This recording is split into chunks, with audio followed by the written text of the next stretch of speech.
अस्सलाम वालेकुम नाजरीन। पिछली किस्त में आपने देखा कि अर्तुगरुल और उसके साथी एक मेहमान खाने में मौजूद थे और नुयान भी उनके साथ था। इस किस्त के आगाज़ में अर्तुगरुल मेहमान खाने के कमरे में नमाज अदा कर रहा था और अल्लाह से दुआ मांग रहा था। बाहर बामसी आहिस्ता से तुर्गुत को कहता है, यह शैतान हमें क्यों घूर रहा है भाई। तुर्गुत कहता है, तुम इसके बारे में मत सोचो भाई, आराम करो। बामसी कहता है, इसका सर उतारने के बाद मुझे बहुत सुकून की नींद आएगी। इतने में नुयान खड़ा हो जाता है और उनके करीब आकर पूछता है, कैसे हो तुम कमांडर बामसी। बामसी कहता है, तुम क्यों पूछ रहे हो। नुयान कहता है, वैसे ही। फिर नुयान बामसी और तुर्गुत की बहादुरी की तारीफें करने लगता है और उनके पास बैठ जाता है। इसके बाद नुयान कहता है, मैंने सुना है तुम्हारा सरदार हिजरत करने वाला है, सोगत जाकर वो हमसे ज्यादा दूर नहीं जा सकता। तुर्गुत कहता है, तुम्हें क्या मसला है नुयान। नुयान कहता है, निकाया का शहंशाह तुम लोगों को वहां सुकून से नहीं रहने देगा। तुर्गुत कहता है, हम उनसे निपट लेंगे इंशाल्लाह। फिर नुयान कहता है, चलो समझते हैं कि तुम उनसे निपट लोगे, लेकिन जब बोगेदाई खान वहां आएगा तो फिर क्या करोगे। तब तुम सब का खात्मा हो जाएगा। तुम जैसे बहादुरों को सिर्फ बिजांतीन पर नहीं बल्कि पूरी दुनिया पर हुक्मरानी करनी चाहिए। दुनिया का नया निज़ाम हम हैं। यह सुनकर तुर्गुत कहता है, नुयान तुम और तुम्हारा खान नए निज़ाम को अपने पास रखो। क्या तुम समझते हो कि हम तुम्हारे हमलों को भूल गए हैं जो तुमने हमारे कबीले पर किए थे। अब तुम्हारी जुर्रत कैसे हुई कि तुम हमें हमारे हथियार खान को बेचने का कहो। दूसरी तरफ काई कबीले में उस्मान भूख की वजह से रो रहा था। आयमा खातून सख्त परेशान थीं। इतने में आलम गोया और सुगाई खातून अंदर दाखिल होती हैं। आयमा खातून उन्हें देखकर बहुत खुश हो जाती हैं और अल्लाह का शुक्र अदा करती हैं। फिर आयमा खातून पूछती हैं, कैसी हो तुम बेटी। सुगाई खातून कहती है, मैं ठीक हूँ वालदा। अलमिला खातून और गुनल्ब साहब ने मुझे बचाया है। मैं वापस नहीं आना चाहती थी क्योंकि मैं अर्तुगरुल साहब के कबीले को मुश्किल में नहीं डालना चाहती थी, लेकिन अलमिला खातून ने मुझे आने पर आमादा किया। आयमा खातून कहती हैं, अब तुम कबीले की एक औरत हो, मुश्किलात को आने दो, हम उनसे निपट लेंगे इंशाल्लाह। फिर आयमा खातून अलमिला का भी शुक्रिया अदा करती हैं और कहती हैं, अब से तुम मेरी बेटी हो। फिर आयमा खातून मरकजी खेमे में आकर गुनल्ब और एनिज का भी शुक्रिया अदा करती हैं। दूसरी तरफ मेहमान खाने में नुयान कहता है, माजी गुजर चुका है, अब अकल से काम लेने का वक्त है। हमारी पाक फौजें यहाँ आएंगी और तुम्हारे कबीलों को ज़ब्ह कर देंगी। मंगोल और तुर्क एक ही ज़मीन के बच्चे हैं। हमें एक दूसरे को नुकसान पहुंचाने की बजाय मिलकर इस दुनिया पर हुकूमत करनी चाहिए। यह सुनकर तुर्गुत गुस्से से खड़ा हो जाता है और कहता है, मैं तब तक नहीं मरूंगा जब तक मुझे यकीन नहीं हो जाता कि आइकिज की रूह को सुकून मिल गया है। नुयान कहता है, आइकिज के साथ जो भी हुआ वो सब तुम्हारी जिद की वजह से हुआ। अगर वक्त पर तुम लोग हमारी अतात कर लेते तो आइकिज जल कर ना मरती। यह सुनकर तुर्गुत सख्त गुस्से में आ जाता है।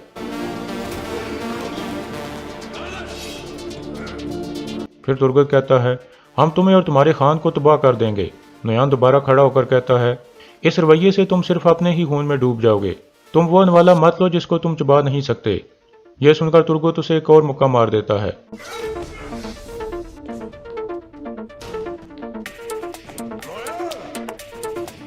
इतने में अर्तुगरुल भी आ जाता है। नुयान कहता है, परेशान मत हो अर्तुगरुल, मैं और तुर्गुत मजाक कर रहे हैं। फिर नुयान अपनी तलवार पीछे कर लेता है और मामला रफा दफा हो जाता है।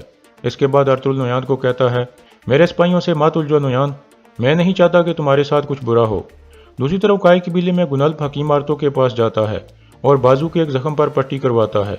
इस दौरान वो कहता है, अलमिला खातून एक दफ़ा फिर हमारी मदद के लिए आ गई। हकीम आरतो कहता है, आपको उस पर शक था, लेकिन उस औरत ने ऐसा करके आपको गलत साबित कर दिया है। गुनल्ब कहता है, आप सही कह रहे हैं आरतुग साहब, मुझे कुछ चीज़ों पर शक था, लेकिन जैसा कि आपने कहा उसने मुझे गलत साबित कर दिया है। इसके बाद अगला दिन शुरू हो जाता है। एक समुद्र का मंजर सामने आता है। अर्तुगरुल का काफिला एक समुद्र के किनारे पहुंच गया था।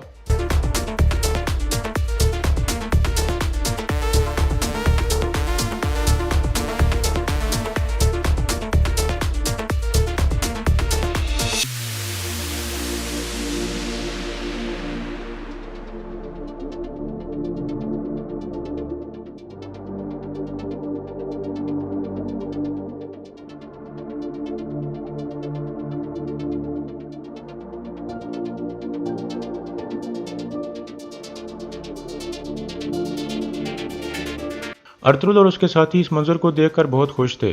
फिर नुयान कहता है, यह सब खूबसूरत चीज़ें गोक तैंगरी ने हमारे खान के लिए बनाई हैं। गोक तैंगरी मंगोलों के खुदा का नाम था। फिर नुयान कहता है, अब दूसरे तमाम समुद्रों की तरह काला समुद्र भी खान का है।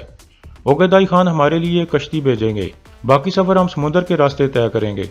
यह सुनकर अर्तुगरुल कहता है, अब्दुर्रहमान हमारे जख्मी सिपाही यहीं रुककर हमारी वापसी का इंतजार करेंगे। यह सुनकर कुछ सिपाही एक तरफ चले जाते हैं।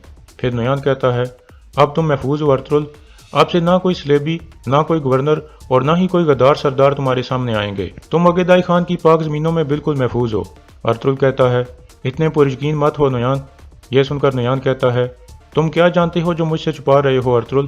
لیکن ارطغرل کوئی جواب نہیں دیتا اور ایک طرف چل کر ترگوت اور بامسی کے پاس آ جاتا ہے اور انہیں کہتا ہے اب سے آپ کو زیادہ محتاط رہنا ہوگا سپاہیوں، میرے خیال میں نویان سے بھی بدتر لوگوں سے ہمارا سامنا ہونے والا ہے، اب سے اپنی آنکھیں کھلی اور ہتھیار تیار رکھنا۔ کچھ دیر بعد دور سے ایک کشتی آتی ہوئی نظر آتی ہے۔ نویان زور سے کہتا ہے کشتی آ رہی ہے۔ یہ سن کر وہ سب تیار ہو جاتے ہیں۔ دوسری طرف سگائی خاتون اپنے خیمے میں بیٹھ کر رو رہی تھی۔ اتنے میں گندوز اجازت لے کر اندر آ جاتا ہے اور پوچھتا ہے آپ کیوں رو رہی ہیں سگائی خاتون؟ سگائی خاتون کہتی ہے مجھے میرا بچہ یاد آ رہا ہے گندوز۔ گندوز کہتا ہے آپ میرے بھائی عثمان کا بہت اچھی طرح سے خیال رکھ رہی ہیں، وہ بھی آپ کا بچہ ہے۔ یہ سن کر سگائی خاتون خوش ہو جاتی ہے اور کہتی ہے عثمان صاحب جی اور تم بھی میرے بچوں کی طرح ہو گندوز، اس پوری دنیا میں صرف تم ہی میری تسلی ہو۔ اتنے میں عالم گویا بھی وہاں آ جاتی ہے۔ گندوز اسے خوش آمدید کہتا ہے۔ پھر گندوز پوچھتا ہے سگائی خاتون آپ میرے بابا سے کیسے ملی تھیں؟ سگائی خاتون کہتی ہے جب میں اپنے بچے کے ساتھ تھی تو پہلے اقتل گلی نے مجھے ڈھونڈا تھا اور پھر ارطغرل صاحب آ گئے تھے۔ گندوز کہتا ہے اقتل گلی بہت ذہین گھوڑا ہے۔ یہ سن کر عالم گویا کہتی ہے میرا گھوڑا بھی بہت ذہین ہے، کیا تمہیں گھوڑے بہت پسند ہیں؟ گندوز کہتا ہے مجھے گھوڑوں سے بہت پیار ہے الملا خاتون، سب سے زیادہ میں اقتل گلی سے پیار کرتا ہوں، لیکن اب میرے بابا یہاں نہیں ہیں اس لیے اب مجھے کوئی بھی گھڑ سواری سے نہیں روک سکتا۔ عالم گویا کہتی ہے تو چلو پھر میں تمہیں گھڑ سواری کراتی ہوں۔ یہ سن کر گندوز بہت خوش ہو جاتا ہے اور رضامند ہو جاتا ہے۔ اسی دوران جنگل میں ایک جگہ 3 سلجوق سپاہی بیٹھ کر آرام کر رہے تھے اور کھانا وغیرہ کھا رہے تھے۔ اتنے میں عالم گویا کا خاص آدمی وہاں پہنچ جاتا ہے اور آہستہ سے اپنے آدمیوں کو کہتا ہے کونیا کے محل کے جاسوس سے ہمیں ایک خبر ملی ہے، ان سپاہیوں کے پاس ایک بہت ہی اہم خط ہے جو یہ کارا جسر کے لیے لے کر جا رہے ہیں، ہم ان آدمیوں کو مار کر خط حاصل کر لیں گے۔ دوسری طرف ارطغرل کا قافلہ سمندر پار کر کے دوسری طرف پہنچ چکا تھا۔ نویان پوچھتا ہے تم نے اپنے سپاہیوں کو کہاں بھیجا ہے ارطغرل؟ ارطغرل کہتا ہے میں نے انہیں آس پاس کی دیکھ بھال کے لیے بھیجا ہے نویان۔ نویان کہتا ہے یہ عقیدائی خان کا علاقہ ہے، عقیدائی خان کے علاقے میں سانپ یا ایک کیڑا بھی کسی آدمی کو چھو نہیں سکتا۔ ارطغرل کہتا ہے ہمارا سامنا سانپ اور کیڑے سے بھی بدتر چیز سے ہو سکتا ہے نویان، ہمیں ہر وقت تیار رہنا چاہیے۔ تھوڑی دیر بعد کچھ نقاب پوش آدمی وہاں پہنچ جاتے ہیں۔ ارطغرل اور باقی صاحب اپنی تلواریں نکال لیتے ہیں۔ نویان ان آدمیوں کو کہتا ہے کیا تم لوگ مجھے نہیں جانتے؟ ہم عقیدائی خان کی طرف جا رہے ہیں، کون ہو تم؟ یہ سن کر ایک آدمی کہتا ہے تمہارے قاتل۔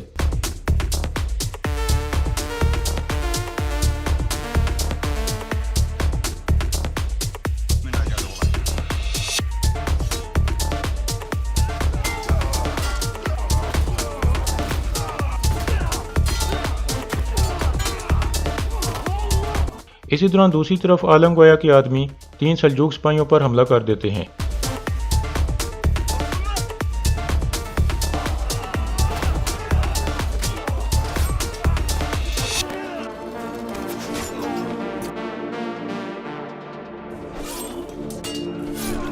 کچھ ہی دیر میں تینوں سلجوق سپاہی مارے جاتے ہیں۔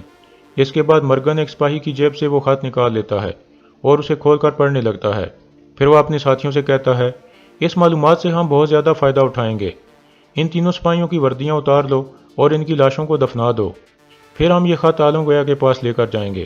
یہ سن کر وہ آدمی سلجوق سپاہیوں کا لباس اتارنے لگتے ہیں۔ دوسری طرف عقیدائی خان کے علاقے میں لڑائی جاری تھی۔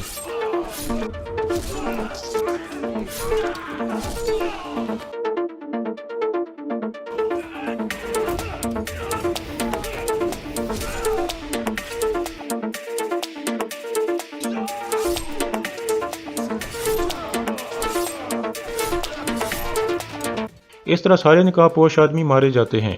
پھر نویان کہتا ہے تم صحیح تھے ارطغرل، عقیدائی خان کے علاقے میں یہ کون میرے لیے جال بچھانے کی جرت کر سکتا ہے؟